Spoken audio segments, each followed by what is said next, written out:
can't. You're done. And so for me, the entire game now is like, how do I live the ultimate life? How do I build the ultimate life? And like we were talking on the way here, I don't even know if I know what that means yet. Yeah. Well, it's probably gonna know what that you're means. going to redefine it all the time, probably. It's exactly. Like, to me, it's like, am I doing the things that I love with the people that I love? Yeah. You know what I'm saying? Okay, so I want to ask you about that, dude. You got married about a year ago. Year and a half ago. Right, babe? I'm not good at dates. What is it, Sax? About a year and a half? Almost 2. Almost 2. Dude, Sax is it's been a fun experience for me, you know, and we talk openly. There's nothing I would say that we haven't talked about, or I don't know, maybe there is. Who knows, like, what'll show up. Right, babe? But I think plugs like and me and Sax, like we're neither of us really fell victim to life. Like I think both of us did for a little bit. I did for sure. Like, you know, woe is me, the market, blah, blah, blah, blah, blah, and whatever. But we both we went through some serious shit, like big shit, you know, whether it's good, whether it's bad, call it whatever it is, you know. And we just both, I think, maybe even self-sabotaged in a way our lives to get to this place where we had to really create a reality check. You know what I'm saying? Yeah. Like, it's the old saying, when the pain of the current reality becomes greater than the fear of change, that's when man will change, right? Yeah. Yep. And it's kind of like I found myself in situations that just weren't where I wanted to be, over and over and over again, over and over and over again. And you can only blame people for so long. Yeah. You can only blame the market or this or this or this or this. And it took, you know, our story is kind of unique because we dated for about 6 months and she broke up with me. She dumped me. And I'm like, I didn't know that. I didn't know that part of the story. dude, I this didn't know is she great. fucking broke You up with guys you, bro. got that in common. Okay. I was married. I was in a relationship for about 8 years that I got out of, and I slid up in the DMs, which we have confirmed because she went all the way back. Heck yeah. And confirmed that I was the one that reached out first. And it was over an Alan Watts video, believe it or not. So I slid in there with like hey, oh, you like Alan Watts. You're a deep thinker. So am I. I love thinking deep. We should think deep together and talk over these things, right? Is that literally what you said? I'm sure it was something like Probably that. that energy. Oh, yeah. I mean, she's hot as fuck, right? Like, sure. I mean, look, pure fire, she's bro. smoking fucking hot, right? Smoking fucking hot, Was Sax. super, Well done. super I have attracted, so much right? respect for men who have hot wives, dude. Totally. I mean, look, So much respect. you know, it that's what obviously drew me in. Yeah. And then we started dating. Like and then by dating, I mean, like, we were both doing other things. Neither of us had any fucking idea where we were really at, but there was something unique with Sax and I. And it's interesting the way things played out because both of us had this vision of what we wanted, but neither of us had gotten to the place where we could actually honor and be in that vision individually. Like, I hadn't become the man that I needed to be for her, and she hadn't leveled her shit up to be able to be with somebody like me, right? Don't shrug your shoulders at that. Like, yeah, it's a fucking hell. It's a solid yes. That's a hell yeah, dude. And anyways, we dated for about 6 months, and she dumped me. And it was a really interesting. You weren't becoming that guy or what? Well, because I was dating other people and You're fucking around? I didn't, you know what I mean? You weren't I didn't exclusive know at the how to point. be in a relationship. Yeah. I didn't know how to be committed to that space. You know, after my last relationship, it was kind of like, you're 40 years old, you're making a couple bucks, you're halfway decent looking, you know, you can basically do whatever the fuck you want, kind of a thing. But the commitment to something bigger was what was lacking. And it was like, it was scary for me. Was there a window during that time, like even like with Sax, like during that moment, or like when you're dating, where like you ever consider being like, fuck it, I'm just gonna do the solo game? Oh, all the time. Because like coming out of all Katie the game time. was like fucking rough, dude. All the time. And, Yeah. and it was all the time. But the problem was I was too big of a pussy to do it. Like, I would look at her and know, and I knew what she was doing, and we were both kind of still playing the game, but there was something different. Like, there was this thing that sparked where I was like, wait a second, like, is this actually what I've been thinking about? And I don't really know if I want to even open up that door yet, because I know what that's going to require. I know that I'm going to have to change my life and do certain things differently, right? And so there was a lot of scared reality for both of us when we met and we were connected, you know, because she wanted something different and I wanted something different, but neither of us had gotten to that place where we were willing to become the people that we needed to be different, right? Was she triggering you to see that? Like, Totally.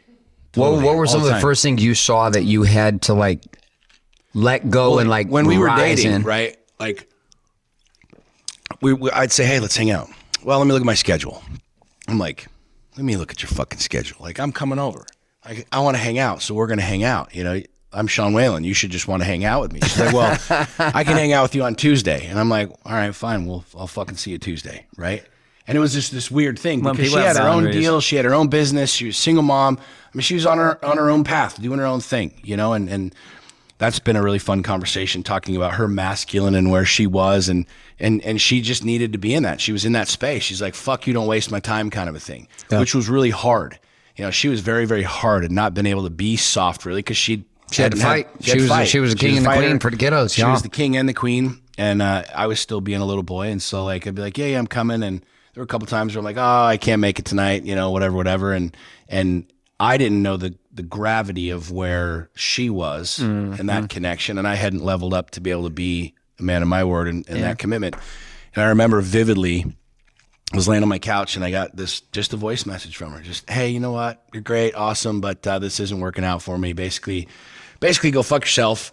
I'll talk to you later kind of a deal. And as I listened to that, I was like, who the fuck is this chick? How the fuck are you going to break up with me? Yeah. How the fuck are you going to dump me? Like, come on. You out of your fucking mind? Like, I know you don't have something better than me out there, bitch. Like, what the fuck are you talking about?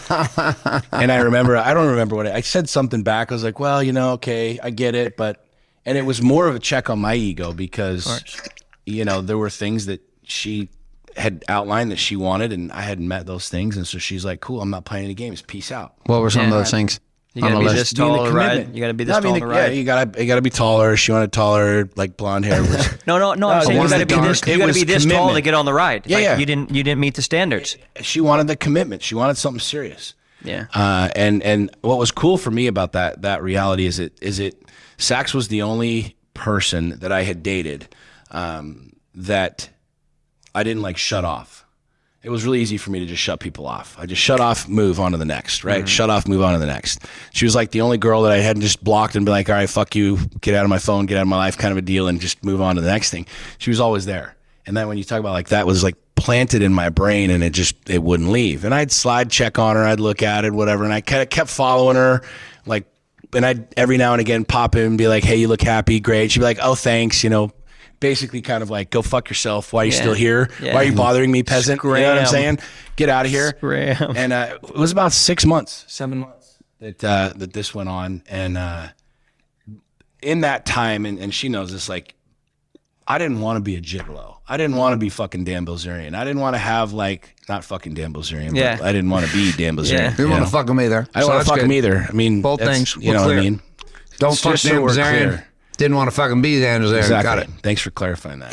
I really didn't want that, right? And there's an allure to that, and there's a mystique to that. I think, especially as you guys all coach men, we all coach men. You talk to men, you think somehow that there's this really cool vibe and unique thing to like being successful and having money and be able to have hot chicks and just travel to fucking islands and do whatever you want whenever you want, kind of a thing. And it's a lonely road. I mean, it's a hollow road. Yeah. And I think all three of us are in agreement. Like, that'll only take you so far. You want to build a kingdom, you gotta have a queen, period. Yeah. You can play with the freaking harlots all day long and you can live an existence and you can meander through life and you can do your thing. But to truly have like what I believe the essence of life really is, to have like that divinity, to have that really unique, angelic experience of life, to taste the fruit, if you will. Amen. You got to commit to a woman, you got to be with a woman. Right? And there's no judging around that. I'm not judging anybody. Dan, you got to do whatever the fuck you want. You have 87 girlfriends, who gives a shit, right? Doesn't affect me. But in that entire time, it was like, I wanted that, but I just didn't know how to do it. I didn't know how to get myself into a place where I could be that man.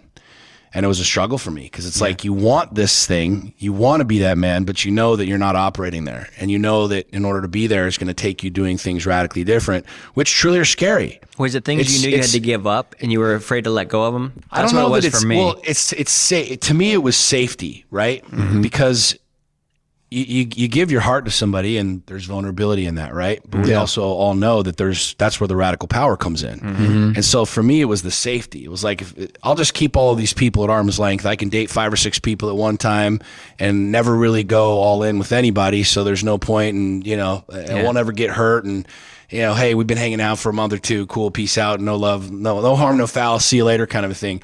Yeah. Well, Saxy just never shut off. It was like that thing was planted, and it was like that it wouldn't leave. It just kept growing and growing and growing. What was the seed? It was different. What? Talk to me about that. Talking about different. Because I had the same thing with Danielle, which was like, there was this thing, we broke up like 9 times. We got divorced, almost got divorced like 3 times.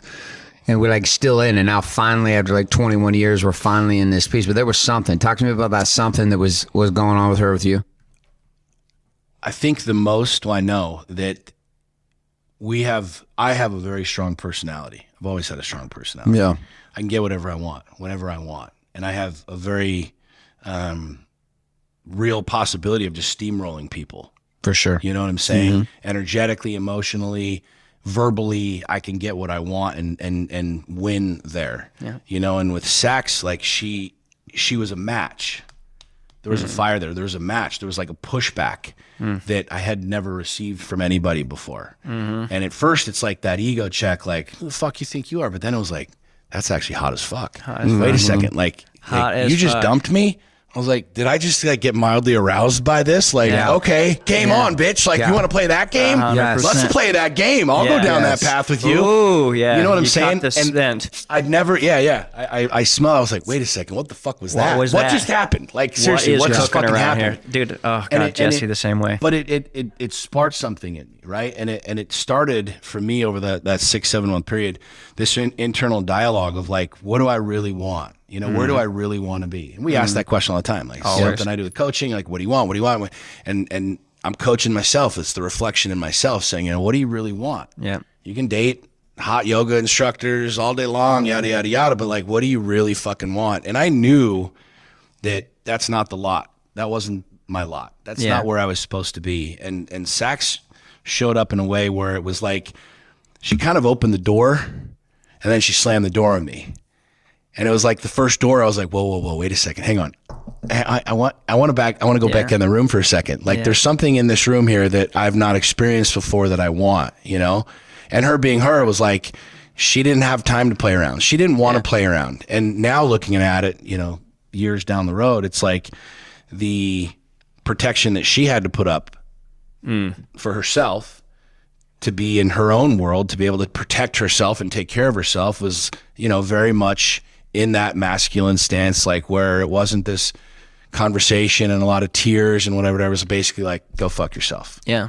And that was her defense mechanism against me. And I'd never experienced that before. And it was, everything has a purpose. There was no coincidence. Yeah, for sure. This, right. And so I spent this time really asking myself, like, what do you want? You know what I mean? I Like, wanted, what you want? I wanted What do you to want be in a challenged. relationship? I wanted to be challenged. Like I knew that I've got this lions not sheep thing. I have this tenacity in life. I have this capacity. I know God's given me this gift of the megaphone of social media and all of these things and my past and the whole thing. And I was like, I knew that in order to build something that was truly iconic, that I couldn't do it by myself. And I always knew that in my previous relationship. I always knew that, like, the desire that I had is I wanted to know that I had somebody that had my back, that could see me. We talk about being seen all the time. Yeah. Like they could really see me, right? For who you really are. Right. But the reality is I'd never actually shown myself, like fully. I'd never really been all in. As I look back at it now, I was never really all in my marriage. And it wasn't that I was like, had a 16 Bumble accounts and I was flirting with other chicks. I had just never truly been all in. I had never known how to give someone everything. Yeah. I had the walls, I had the protection, I had this, like my past, the daddy issues, all this other shit. Like, I'll just deal with that. It's the masculine, right? It's the alpha. We just beat our chest. We take care of all that shit. Yeah. I'd never actually been all in. I'd never given a woman my heart. I'd played in that world, right? Oh yeah, I love you. Like I'm all in. More. We can talk these things, but I'd never actually like opened up everything. I'd never actually reached in and said, "Here, take this. Hang on to this." Like, because at the end of the day, I knew like you could absolutely rock my world, or you could fucking kill me, And reject it and go, I don't like that. Exactly. Those two things I know about. Exactly. Fuck, that's deal breaker. And You're that done. was like where I started really looking at it, saying, in order for me to have what I truly want, I'm going to have to do something that I'd never done before. I need a bag, bruh. Send it through quickly. I'm making his dog like I'm in the big leagues. Yeah, I told him I'ma hit it out of stands. I deserve another 100.